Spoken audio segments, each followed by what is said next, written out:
உதயநிதி அதே போல திமுகவினர்கள் இவங்க எல்லாருமே சேர்ந்து போட்ட ஒரு ரொம்ப மகா மட்டமான திட்டம். ஸோ இந்த விஷயம் கேள்விப்பட்டதுமே உடனடியாக நேற்று முதல்வர் விஜய் அவர்கள் தான் பார்த்தீங்கன்னா சட்டசபையை லைவ் ஸ்ட்ரீமிங் நடந்துகிட்டு இருக்கு, அது நடக்க வேண்டாம், உடனே கட் பண்ணுங்க அப்படின்னு முதல்வர் விஜய் அவர்கள் தான் இந்த லைவ் ஸ்ட்ரீமிங் டிவி அதே போல் யூடியூப் இணையதளங்கள் எல்லாத்துலேயுமே ஸ்ட்ரீமிங் ஆகிட்டு இருக்கு, அதை கட் பண்ணுங்க அப்படின்னு சொல்லி கட் பண்ண வச்சிருக்காரு. ஸோ எதுக்காக கட் பண்ண வச்சிருக்காரு அப்படின்னு இந்த தகவல் திமுகவினர்கள் அவங்களுடைய இந்த மகா மட்டமான திட்டம் இது எல்லாமே ஏன் எதுக்கு லைவ் ஸ்ட்ரீமிங் கட் பண்ணியிருக்காங்க அப்படிங்கிற தகவல்கள் இப்போ தெரிய வந்திருக்கு. ஸோ இதை கேட்குறப்ப தான் முழுசாக நம்ம எல்லாருமே தெரிஞ்சுக்கிறப்ப தான் இதுக்காக தான் தமிழக அரசு முதல்வர் விஜய் அவர்கள் லைவ் ஸ்ட்ரீமிங்கை அவங்க கட் பண்ணாங்களா, இதுதான் அதுக்கு காரணமா அப்படின்னு முழு விவரமே நம்ம எல்லாருக்குமே புரிய வருது. ஸோ அப்படி நேற்று தமிழக சட்டசபையில் திமுக அவங்க போட்ட அந்த மகா மட்டமான மோசமான திட்டம் தான் என்ன, எதுக்காக இந்த லைவ் ஸ்ட்ரீமிங் கட் பண்ணியிருக்காங்க அப்படிங்கிற முழு விவரம் எல்லாத்தையுமே இந்த வீடியோவில் தெளிவாக பார்க்கலாம். அதனால் வீடியோவை ஸ்கிப் பண்ணாமல் பாருங்கள். ஸோ நேற்று சட்டசபை 2வது நாள், ஃபர்ஸ்ட் நாள் ஆளுநர் பேசினார், 2வது நாள் சட்டசபை கூட்டம் துவங்குது. முதல்வர் விஜய் அவர்கள் ஆரம்பத்திலேயே சிக்ஸர் அடிக்கிற மாதிரி மேகதாது அணை பற்றின ஒரு ஏக மனதான ஆதரவு எல்லாருக்கிட்டையுமே கேட்டிருந்தாரு. அதுக்கு எல்லாரும் கட்சியினர்களுமே திமுக உட்பட எல்லாருமே ஆதரவு கொடுத்தாங்க. ஸோ அது முடிஞ்சதுக்கு அப்புறமா ஆளுநர் பேசின அந்த உரையை பற்றின விவாதம் நடக்க போகுது அப்படின்னு சொன்னதுமே அடுத்த கொஞ்ச நேரத்தில் பார்த்தீங்கன்னா லைவ் ஸ்ட்ரீமிங் கட் ஆகுது. டிவிலையும் சரி அதே போல் ஃபோன் இணையதளங்கள் எந்த இடத்துலையுமே சட்டசபையில் நடந்த அந்த வீடியோ காணொலி எந்த ஒரு ஆடியோ வீடியோ எதுவுமே பதிவு செய்யப்படலை. ஆனால் அங்கே நடந்த விவாதங்கள் பற்றின தகவல்கள் வெளியாச்சு, ஆனால் அதை பற்றின வீடியோ தகவல்கள் எதுவும் இல்லை. ஸோ இதை பார்த்துட்டு தான் இப்போ நேற்றுல இருந்து இப்போ வரைக்கும் பார்த்தீங்கன்னா நிறைய பேர் தமிழக வெற்றி கழகம் முதல்வர் விஜய் இவரை நேரடியாக நிறைய பேர் குற்றம் சொல்லிக்கிட்டு இருக்காங்க. ஸோ நேரடியாக என்ன சொல்கிறாங்க அப்படின்னு பார்த்தீங்கன்னா, இதுக்கு முன்னாடி திமுக இப்படி தானே பண்ணாங்க, லைவ் ஓடிக்கிட்டே இருக்கிற மாதிரி தெரியும், திடீர்னு கட் பண்ணிடுவாங்க, டிவிலையும் பெருசாக லைவ் வராது, யூடியூப்பில் தான் லைவ் ஸ்ட்ரீமிங் போயிட்டுருக்கோம், அது எப்போ கட் ஆகும் அப்படின்னு சொல்லவே முடியாது. இதுக்கு முன்னாடி திமுக செஞ்சது போல தானே நீங்களும் செய்கிறீங்க. நீங்கள் தமிழக வெற்றி கழகம் முதல்வர் விஜய் அவர் ஆட்சிக்கு வந்தார்னா சட்டசபையில் நடக்கிறத ஆரம்பத்துலேருந்து கடைசி வரைக்கும் லைவ் ஸ்ட்ரீமிங் பண்ணுவோம், மக்கள் எல்லாருமே நேரடியாக பார்க்கலாம் அப்படின்னு முதல்வர் விஜய் அவர்கள் சொல்லியிருந்தார். ஆனால் நீங்கள் துவங்கின இந்த முதல் சட்டசபை கூட்டத்திலேயே லைவ் ஸ்ட்ரீமிங்கை கட் பண்ணியிருக்கீங்க, அங்கே நடக்கிறத மக்கள் யாருமே பார்க்கக்கூடாது அப்படின்னு திட்டம் போட்டு லைவ் ஸ்ட்ரீமிங்கை கட் பண்ணியிருக்கீங்களே அப்படின்னு நேற்று இருந்த இந்த மாதிரியான குற்றச்சாட்டுகள் முதல்வர் விஜய் அவருக்கு எதிராக நிறைய பேர் பேசுகிறத நம்ம பார்க்க முடியுது. இப்படி இருக்க ஏறக்குறைய ஒரு நாள் ஆயிடுச்சு, ஆனால் இப்போ தான் பார்த்தீங்கன்னா எதுக்காக லைவ் ஸ்ட்ரீமிங் கட் பண்ணாங்க, அங்கே கட் பண்ணதுக்கப்புறமா என்னென்ன சம்பவங்கள் நடந்துச்சு, திமுக அவங்க போட்ட அந்த மகா மட்டமான திட்டம் முன்னாடியே முதல்வர் விஜய் அவருக்கு உளவுத்துறை அவங்க எச்சரிக்கை பண்ணியிருக்காங்க. ஸோ அப்படி என்னதான் நேற்று நடந்திருக்கு அப்படின்னு பார்த்தீங்கன்னா, நம்ம எல்லாருமே சட்டசபை முதல் நாள் கூட்டினப்பவே நம்ம பார்த்தோம், திமுக அவங்க எல்லாருமே ஒரு பிளானோட ஒரு திட்டத்தோடு தான் வந்திருக்காங்க. இந்த சட்டசபை நடக்க போகிற இந்த 4 நாளில் கண்டிப்பாக தமிழக வெற்றி கழகம் முதல்வர் விஜய் அவரை வாயை திறக்க வைக்கணும், அவரை கோபப்படுத்தணும், அவரை வெறுப்பு ஏற்றணும். நிச்சயமாக அவர் தலையை பிச்சுக்கிட்டு முதல்வர் விஜய் அவர் கதற மாதிரியான ஒரு சம்பவத்தை கண்டிப்பாக சட்டசபையில் நம்ம செஞ்சே ஆகணும்.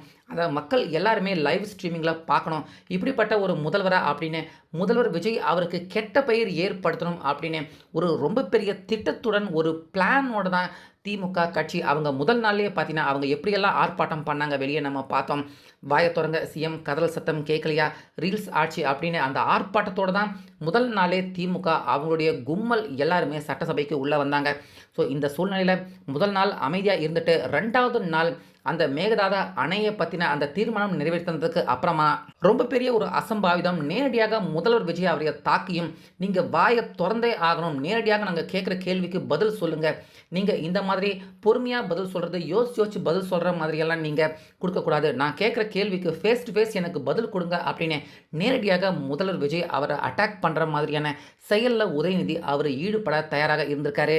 அதனுடைய செயல்பாடாக தான் பார்த்தீங்கன்னா ஆளுநர் உரையை பற்றின விவாதம் எழுப்புறப்ப கரெக்டாக பார்த்தீங்கன்னா உதயநிதி அவர் எழுந்து பேச ஆரம்பிச்சிருக்காரு. அந்த நேரத்தில் தான் லைவும் கட் செய்யப்பட்டிருந்திருக்கு.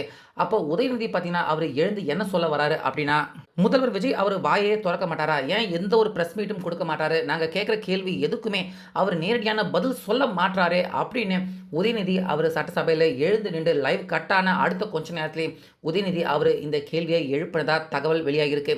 அதுக்கு தான் பார்த்தீங்கன்னா உடனே ஆதவ் அர்ஜுனா அவர் எழுந்து நின்று பதில் சொல்லியிருக்காரு. ஏன்னா முதல்வர் விஜய் அவர் தேவையில்லாம எந்த ஒரு வார்த்தையும் விட விரும்பல. ஸோ அவர பேச வைக்கணும். அவர வந்து பேச வச்சு அத சர்ச்சையாக்கணும் அப்படின்னு திமுக அவங்க திட்டம் போடுறாங்க. அது நடக்கக்கூடாது அப்படின்னு தான் உடனே ஆதவ் அர்ஜுனா அவரு எழுந்து பதில் சொல்றாரு. என்ன சொல்றாரு அப்படின்னா, முதல்வர் விஜய் அவர் பேசினதுனால தான் உங்க திமுக தலைவர் ஸ்டாலின் அவருடைய தொகுதியில 1/2 மணி நேரம் முதல்வர் விஜய் அவர் பேசினாரு. அதனால தான் ஸ்டாலின் அவர் இன்னைக்கு சட்டசபைக்கு உள்ள வர முடியாத அளவுக்கு காணாம போயிட்டாரு. திரும்பவும் முதல்வர் விஜய் அவர் பேசணுமா அப்படின்னு ஒரு செம்மையான பதிலடி குடுக்குற பதில் பார்த்தீங்கன்னா, அந்த இடத்துல ஆதவ் அர்ஜுனா பேசுறாரு. ஸோ இதுக்கு அடுத்தடுத்து பார்த்தீங்கன்னா, அங்க அமளி உருவாகுது. சண்டை நடக்கக்கூடிய மாதிரியான ஒரு சூழல் அங்க உருவாகுது. ஸோ இது எல்லாமே மக்கள் பார்த்துடக்கூடாது. இது மாதிரி நடக்க போகுது அப்படின்னு முதல்வர் விஜய் அவருக்கு உளவுத்துறை ஏற்கனவே எச்சரிக்கை பண்ணியிருக்காங்க. ஏன்னா முதல் நாளே சர்ச்சையில் ஈடுபட்டாங்க திமுக. 2வது நாள் ரொம்ப பெரிய ஒரு கலவரத்தையே சட்டசபைக்கு உள்ளே ஏற்படுத்த முயற்சி பண்ணியிருக்காங்க போல இருக்கு. அதனால தான் இது எதையுமே மக்கள் பார்க்க வேண்டாம். மக்கள் எல்லாமே நல்ல விஷயத்த பார்க்கட்டும். சட்டசபைக்கு உள்ள எல்லாருமே ஆரோக்கியமான பேச்சு, ஆரோக்கியமான விவாதம் பார்க்கட்டும். இந்த மாதிரியான சட்டசபையில் சண்டை போட்டுக்கிற விஷயத்த பார்த்தாங்கன்னா மக்கள் எல்லாருக்குமே நிச்சயமாக எல்லா கட்சியினர்கள் மேலேயுமே கண்டிப்பாக வெறுப்பு ஏற்படும். இதை மக்கள் பார்க்க வேண்டாம். ஏன்னா பார்க்க வேண்டிய விஷயங்கள் பார்க்கட்டும், நல்ல விஷயங்களை பார்க்கட்டும். இந்த மாதிரியான கெட்ட விஷயங்களை பார்க்க வேண்டாம் அப்படின்னு தான் லைவ் ஸ்ட்ரீமிங் நேற்று கட் செய்யப்பட்டிருக்கு. அதுக்கப்புறமாகவும் பார்த்தீங்கன்னா முதல்வர் விஜய் அவரை விமர்சனம் பண்ணுறாங்க. அட்லி அவரை பற்றி தேவையில்லாமல் அந்த இடத்துல பேசுகிறாங்க திமுகவினர்கள். அதுக்கு திரும்பவும் இந்த பக்கம் தமிழக வெற்றி கழகம் சார்பு பார்த்தீங்கன்னா அவங்க ஸ்டாலின் அவரை பற்றி தாக்கி பேசுகிறாங்க. ஸோ இது எல்லாத்தையும் பார்த்தீங்கன்னா உதயநிதி அவர் பற்ற வச்சுட்டு வேடிக்கை பார்க்குற மாதிரி உதயநிதி அவர் ஆரம்பத்தில் முதல்வர் விஜய் அவர் வாயை திறக்க மாட்டாரா அப்படின்னு பேசிட்டு அதுக்கப்புறமா இந்த பக்கம் திமுகவினர்கள் அவங்க பேசுகிறாங்க. அந்த பக்கம் தமிழக வெற்றி கழகம் அவங்க ஒரு பக்கம் பதிலுக்கு பேசுகிறாங்க. இப்படி மாற்றி மாற்றி நீண்ட நேரம் அமளி ஏற்பட்டிருக்கு. சட்டசபையாடா இது அப்படின்னு எல்லாருமே பார்க்குற மாதிரி ஒரு மோசமான சம்பவமாக தான் நேற்று சட்டசபையில் இந்த மாதிரியான விவாதங்கள் நடந்திருக்கு. லைவ் ஸ்ட்ரீமிங் கட் ஆனதுக்கு அப்புறமா இந்த மாதிரியான சர்ச்சையான விஷயங்கள் நிறைய நடந்திருக்கு அப்படின்னு தகவல்கள் செய்திகளாக பார்த்தீங்கன்னா இந்த விஷயம் இப்போ வெளியே வந்திருக்கு. ஸோ இந்த மாதிரியான விஷயங்கள் எதுவும் மக்கள் பார்க்க வேண்டாம் அப்படின்னு தான் நேற்று முதல்வர் விஜய் அவர்கள் ஏற்கனவே சபாநாயகர் அவர்கிட்ட சொல்லியிருந்திருக்காரு போல இருக்கு.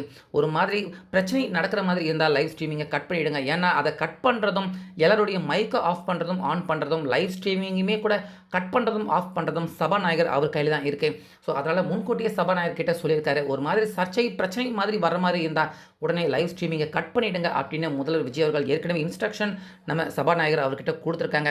ஸோ அதனையொட்டி திமுக அவங்களுடைய பிளானை நடத்த போகிறாங்க அப்படின்னு ஏற்கனவே தெரிஞ்சிருக்கு தமிழக வெற்றி கழகத்துக்கு.